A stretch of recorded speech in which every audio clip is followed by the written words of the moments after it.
السلام علیکم ورحمۃ اللہ وبرکاتہ۔ معزز سامعین کرام، سب سے پہلے تو آپ حضرات کو خوش آمدید ہو ریئل اسلام چینل کی طرف سے۔ معزز سامعین، میں مفتی احسان آج پھر آپ حضرات کی خدمت میں حاضر ہوں۔ تو دوستوں، میں آج آپ حضرات کو ایک بہت ہی ضروری اور ایک بہت اہم مسئلہ بتا دوں گا۔ تو دوستوں، وہ مسئلہ یہ ہے کہ کیا وضو کرنے کے بعد یا داڑھی بنانے یا مونچھنے کاٹنے سے وضو ٹوٹ جاتا ہے یا نہیں؟ اسی طرح بال یا ناخن کاٹنے سے وضو ٹوٹ جاتا ہے یا نہیں؟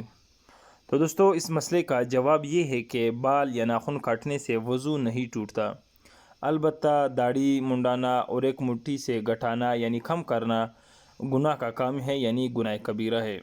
اب گناہ چاہے بے وضو کیا جائے یا وضو کے ساتھ کیا جائے، گناہ ہی رہے گا، یعنی گناہ ہی شمار ہوگا۔ تو دوستو، اس گناہ سے بچنا بہت ہی لازمی اور ضروری ہے۔ اگر کسی نے نعوذ باللہ من ذالک یعنی شیو کیا، یعنی داڑھی بنائی یا کٹ لگ گیا جس سے خون بہہ نکلا، تو اب اس سے وضو ٹوٹ جائے گا۔ اسی طرح وہ شخص جس نے ناخن کاٹے تو ناخن کاٹنے سے بھی وضو نہیں ٹوٹتا۔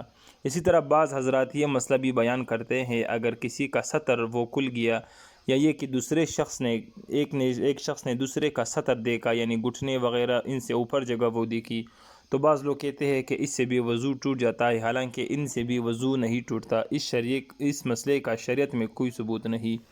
تو دوستو، یہ تھے ایک مختصراً مسئلے جو میں نے آپ حضرات کو بتا دیے۔ تو دوستو، مزید اسلامی ویڈیو کے لیے آپ حضرات ہمارے ساتھ رہیے۔